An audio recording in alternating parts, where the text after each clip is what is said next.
नमस्कार दोस्तों, daily current affair में आपका स्वागत है।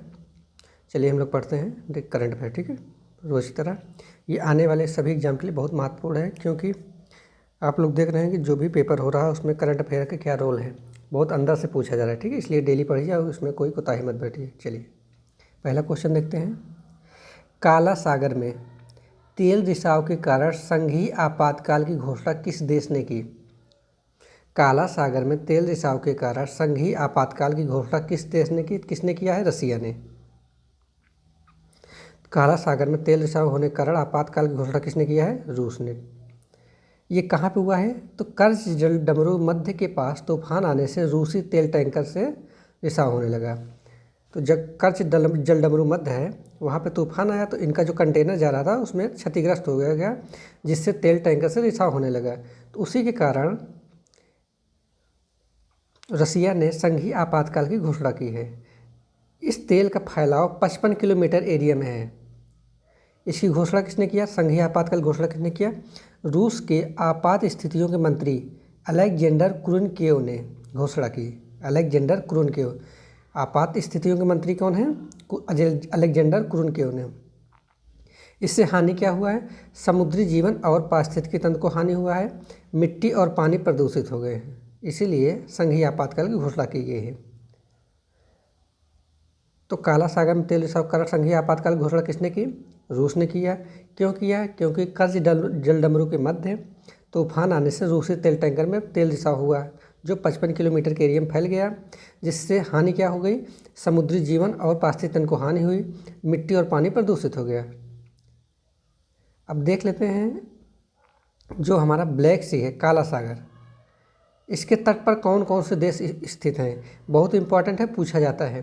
ठीक है, तो ब्लैक सी के तट पर क्या है? पहला है यूक्रेन, दूसरा Russia, Ukraine, Russia, Georgia, Turkey, Bulgaria, Romania. Ukraine, Russia, Georgia, Ukraine, Russia, Georgia, याद करिए। Ukraine, Russia, Georgia, Turkey, Bulgaria, Romania, Turkey, Bulgaria, Romania, Ukraine, Russia, Ukraine, Russia, Georgia, Ukraine, Russia, Georgia, Ukraine, Russia, Georgia, Turkey, Bulgaria, Romania. इसको आप लोग याद करिए। Black Sea के तट पर कौन कौन सा देश है? तो Ukraine, Russia, Georgia, Ukraine, Russia, Georgia, तुर्की, बुल्गारिया, रोमानिया, तुर्की, बुल्गारिया, रोमानिया। कुछ शब्द देख लेते हैं जो महत्वपूर्ण है। ठीक है, तो पारिस्थितिकी तंत्र शब्द का सर्वप्रथम प्रयोग किसने किया? पारिस्थितिकी तंत्र शब्द का प्रयोग किसने किया? जॉर्ज टैंसले ने। कब किया? 1935 में। पारिस्थितिकी तंत्र जॉर्ज टैंसले, 1935। रसिया के कुछ महत्वपूर्ण झील देख लेते हैं, जैसे लाडोगा झील, बैकाल झील, पेइपस झील। तो जो बैकाल झील है इसे रूस का गैलापागोस भी कहा जाता है। ठीक है, बैकाल झील को रूस का गैलापागोस कहा जाता है। 1996 से यूनेस्को विश्व धरोहर स्थल घोषित किया गया। पेइपस झील जो है ये इस्टोनिया और रसिया के मध्य स्थित है। आप लोग याद रखिएगा, पारिस्थितिकी तंत्र शब्द का प्रयोग किसने किया? जॉर्ज टैंसले ने किया, 1935 में। यहाँ की प्रमुख झीलें कौन सी? Ladoga, Baikal, Peipus. Ladoga, Peipus, Baikal. और ब्लैक सी के तट पर Ukraine, Russia, Georgia, Ukraine, Russia, Georgia, Turkey, Bulgaria, Romania. चलिए नेक्स्ट क्वेश्चन देखते हैं।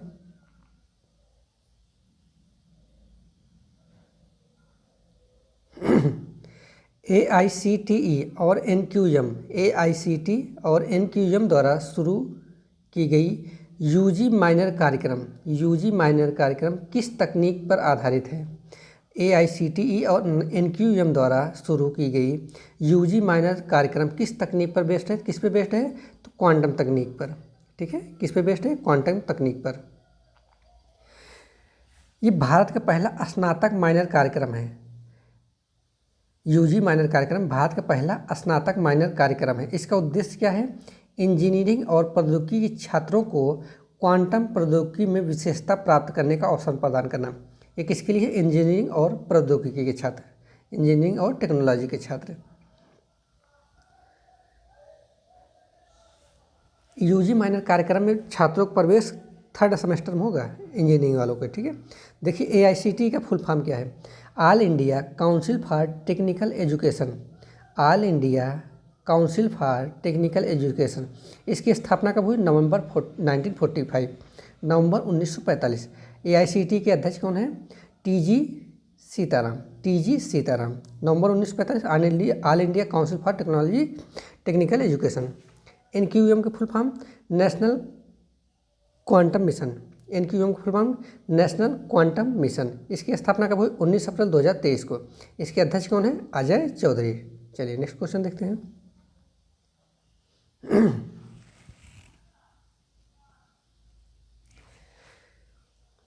RBI ने वित्तीय क्षेत्र में AI के नैतिक इस्तेमाल के लिए किसकी अध्यक्षता में समिति गठित की? तो RBI ने एक समिति गठित की है, किस लिए? आर्टिफिशियल इंटेलिजेंस के नैतिक इस्तेमाल के लिए, मतलब सही इस्तेमाल के लिए, किसी क्राइम में इसका इन्वॉल्वमेंट ना हो। तो किसकी अध्यक्षता में गठित की है? पुष्पक भट्टाचार्य। पुष्पक भट्टाचार्य के अध्यक्षता में एक समिति गठित की है, किस लिए? AI के नैतिक इस्तेमाल के लिए। पुष्पक भट्टाचार्य IIT बॉम्बे के प्रोफेसर हैं। ये जो समिति है कुल 8 सदस्यीय समिति है, जिसके पुष्पक भट्टाचार्य अध्यक्ष हैं। याद रखिएगा, पुष्पक भट्टाचार्य किससे रिलेटेड है? AI के नैतिक इस्तेमाल से। पुष्पक भट्टाचार्य समिति किससे संबंधित है? AI के नैतिक इस्तेमाल से। पुष्पक भट्टाचार्य किससे संबंधित है? AI के नैतिक इस्तेमाल से। इसका उद्देश्य क्या है? AI को सेफ और एथिकल रूप से कैसे लागू किया जाए। AI को सेफ और एथिकल रूप से कैसे लागू किया जाए, ग्राहकों का विश्वास बना रहे और डेटा की सुरक्षा रहे। इसीलिए RBI ने AI के नैतिक इस्तेमाल के लिए एक समिति गठित की है, पुष्पक भट्टाचार्य की अध्यक्षता में। याद रखिए, पुष्पक भट्टाचार्य समिति किससे संबंधित है? AI के नैतिक इस्तेमाल। AI के जनक कौन है? John McCarthy. AI के जनक कौन है? John McCarthy. याद रखिएगा।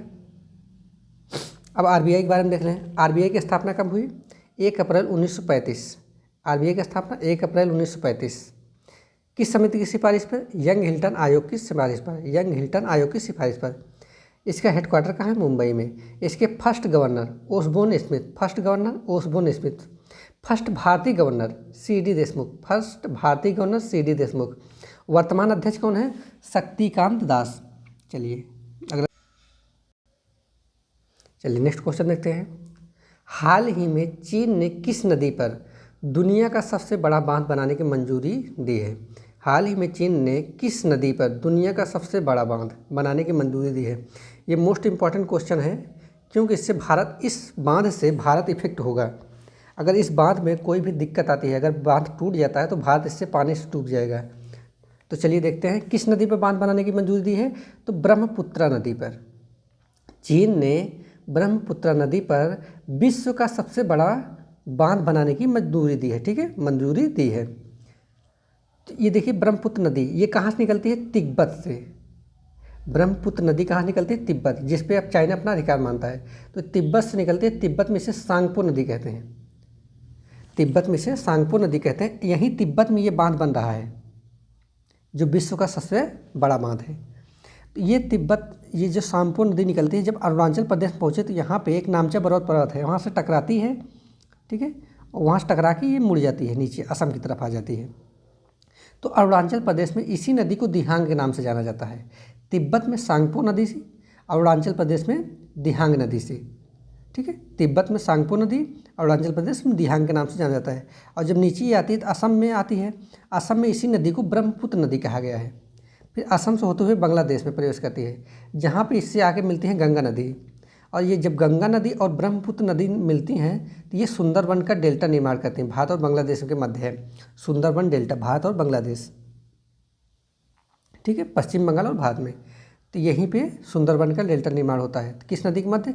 ब्रह्मपुत्र नदी और गंगा नदी के मध्य। ये दुनिया का सबसे बड़ा बांध बनेगा, लेकिन अभी बना नहीं। अभी जो वर्तमान में सबसे बड़ा बांध है कौन सा है? Three gorge dam. Three gorge dam ये वर्तमान में विश्व का सबसे बड़ा बांध है। कहाँ पे है? चीन में। यांगटी सी कियांग नदी पर है। ठीक है, यांगटी सी कियांग नदी पर है। ये सबसे बड़ा बांध है वर्तमान का। ये यांगटी सी कियांग नदी एशिया की सबसे लंबी नदी भी है। ठीक है, याद रखिएगा, यांगटी सी कियांग नदी एशिया की सबसे लंबी नदी है। वर्तमान में थ्री जॉर्ज बांध विश्व का सबसे ऊंचा बांध है, बड़ा बांध है। लेकिन अब इसके बाद कौन सा बन जाएगा? तिब्बत नदी, ये सांगपो नदी पर बनने वाला बांध है। ठीक है, अब देख लेते हैं ब्रह्मपुत्र नदी की सहायक नदी। तो लोहित है, दिबांग है, सुबनसिरी, कामेंग, धनसिरी, तीस्ता। लोहित, दिबांग, सुबनसिरी। लोहित, दिबांग, सुबनसिरी। लोहित, दिबांग, सुबनसिरी। लोहित, दिबांग, सुबनसिरी, कामेंग धनश्री तीस्ता, कामेंग धनश्री तीस्ता, ठीक है। ये ब्रह्मपुत्र नदी की सहायक नदी एग्जाम में अक्सर पूछा जाता है। तो ये ब्रह्मपुत्र नदी पे ही, ठीक है, एक द्वीप है जिसका नाम क्या है, माजुली। ये कहाँ पे है, असम में। वांगहो नदी, इसी को पीली नदी कहा जाता है, इसको याद रखिए। पीली नदी किसे कहते हैं, येलो रिवर। तो होल वांगहो नदी को ही पीली रिवर कहते हैं। इसे चीन का शोक कहा जाता है, ठीक है, इसको याद रखिएगा। दुनिया का सबसे बड़ा बांध कौन बनाया जाए, चीन बनाना है। किस नदी पर, ब्रह्मपुत्र नदी पर। अब इससे वर्तमान में कौन सा सबसे बड़ा बांध है, तो थ्री गाज डैम यांगटी सी की यांग नदी पर है, ठीक है। चलिए अगला क्वेश्चन देखते हैं।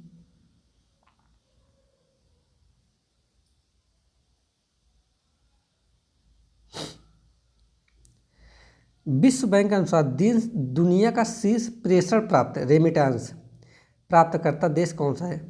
रेमिटांस वो होता है जैसे भारत देश का कोई नागरिक है, चला गया अमेरिका में कमाने, तो अपने अमेरिका से जो कमाता है, जो बचा हुआ पैसा होता है, जो अपने घर के लिए भेजता है, उसी पैसों को हम रेमिटांस कहते हैं, ठीक है। तो इसी रेमिटांस के प्राप्तकर्ता, शीर्ष प्राप्तकर्ता देश में पहला स्थान किसका है, तो पहला स्थान है भारत का। रेमिटांस प्राप्त करने में पहला स्थान किसका है, भारत का। नागरिक, अपना नागरिक, ठीक है, जो नागरिक होते हैं विदेशों से पैसे का जो हिस्सा भारत भेजते हैं अपने परिवार को, उसी को हम रेमिटांस कहा जाता है।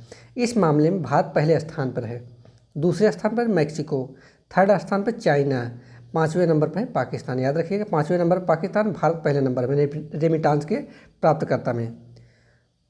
सबसे ज़्यादा रेमिटांस जो प्राप्त होता है जीडीपी का, ठीक है, जीडीपी के परसेंट के रूप में सबसे ज़्यादा कौन प्राप्त करता है, तजाकिस्तान। जीडीपी का, अपने जीडीपी को 45% रेमिटांस प्राप्त करता है कौन, तजाकिस्तान। वर्ल्ड बैंक की स्थापना कब हुई, जुलाई 1944 में ब्रेटन वुड्स सम्मेलन में।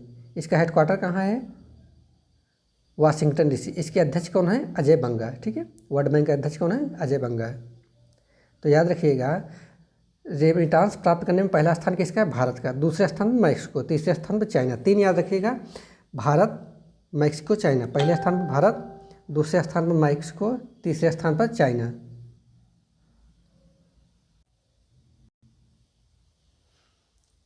चलिए अगला क्वेश्चन देखते हैं।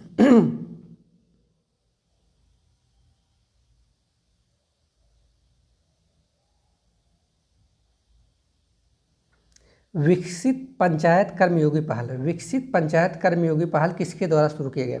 विकसित पंचायत कर्मयोगी पहल किसके द्वारा शुरू किया, तो जितेंद्र सिंह, डॉक्टर जितेंद्र सिंह के द्वारा विकसित पंचायत कर्मयोगी पहल शुरू किया गया, ठीक है। विकसित पंचायत कर्मयोगी पहल किसके द्वारा शुरू किया, जितेंद्र सिंह के द्वारा। इसका उद्देश्य क्या है, पंचायती राज संस्थाओं को सशक्त बनाना, पंचायती राज संस्थाओं को सशक्त बनाना। आप लोग बताइए, हमारे संविधान में पंचायत का उल्लेख कहाँ है, तो डीपीएसपी में है। डीपीएसपी के आर्टिकल 40 में पंचायत का उल्लेख है, ठीक है।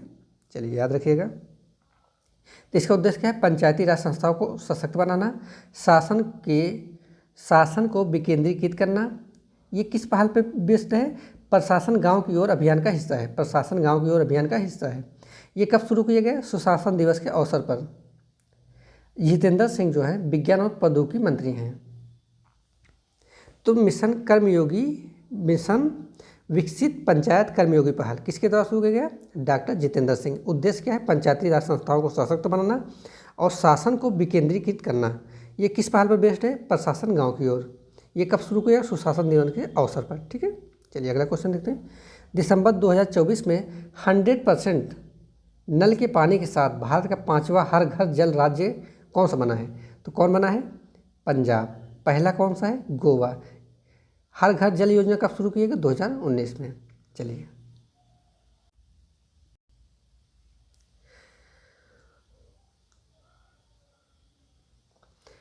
पर्यावरण के प्रमुख शब्द से संबंधित प्रमुख व्यक्ति। कुछ टर्मिनोलॉजी हैं जो उसको किसी व्यक्ति ने दिया, उसका नाम याद रखना है और एग्जाम में पूछा जाता है। इकोलॉजी शब्द किसने दिया, Ernst Haeckel. Ecology Ernst Haeckel. Biodiversity Walter G Rosen. Ecology Ernst Haeckel, biodiversity Walter G Rosen. Deep ecology Arne Naess, deep ecology Arne Naess. Monoclimax F.E. Clements, monoclimax F.E. Clements. पारिस्थितिकी niche Joseph Grinnells, पारिस्थितिकी niche Joseph Grinnells. Ecosystem A G Tansley, ecosystem A G Tansley. कब दिए थे, 1935। Ecosystem A G Tansley, पारिस्थितिकी संक्रमण Bennett, पारिस्थितिकी संक्रमण Bennett, hotspot Norman Myers, hotspot Norman Myers, Silent Spring book किसकी है? Rachel Carson, Silent Spring book किसकी है? Rachel Carson. Green Development book WM Adams, Green Development book WM Adams, green house gas Joseph Fourier. इन सब शब्दों का प्रयोग आप लोग याद रखिए किस व्यक्ति ने किस शब्द का प्रयोग किया, ये एग्जाम में जरूर पूछा जाता है।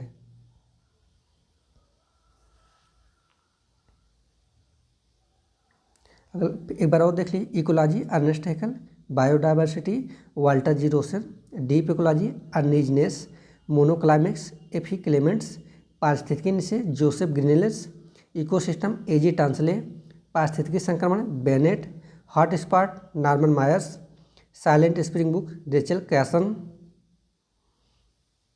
Green Development book WM Adams, green house gas Joseph Fourier. इन सब शब्दों को और संबंधित व्यक्ति को आप लोग याद रखिएगा। चलिए आगे देखते हैं।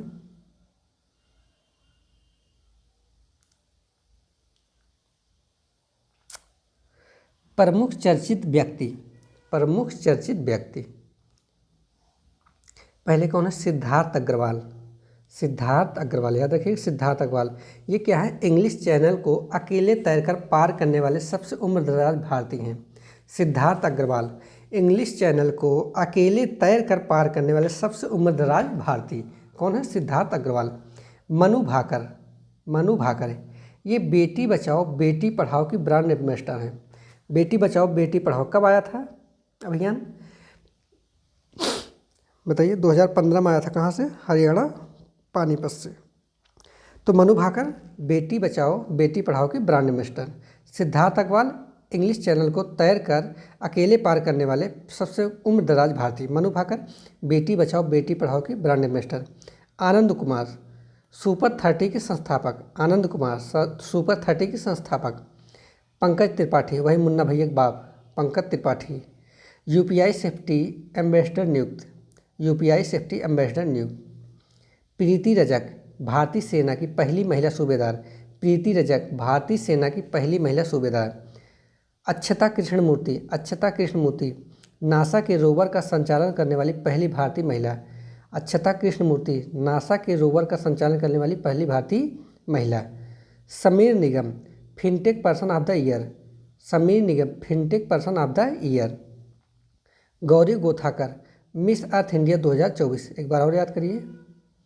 सिद्धार्थ अग्रवाल इंग्लिश चैनल को तैर कर पार करने वाले अकेले सबसे उम्रदराज भारतीय। मनु भाकर बेटी बचाओ बेटी पढ़ाओ के brand ambassador. Anand Kumar super 30 के संस्थापक। Pankaj Tripathi UPI safety payment के ब्रांड एम्बेसडर। प्रीति रजक भारतीय सेना की पहली महिला सूबेदार। अक्षता कृष्णमूर्ति नासा के रोवर का संचालन करने वाली पहली भारतीय महिला। Sameer Nigam fintech person of the year. Gauri Gothakar Miss Earth India 2024, इसको याद रखिएगा। अगला है सुधा मूर्ति लोकमान्य तिलक राष्ट्रीय पुरस्कार, सुधा मूर्ति लोकमान्य तिलक राष्ट्रीय पुरस्कार। डॉक्टर उषा ठाकुर 12वां विश्व हिंदी सम्मान, डॉक्टर उषा ठाकुर 12वां विश्व हिंदी सम्मान। आप लोग इसको रिवीजन करते रहिएगा, ठीक है। चलिए नमस्कार।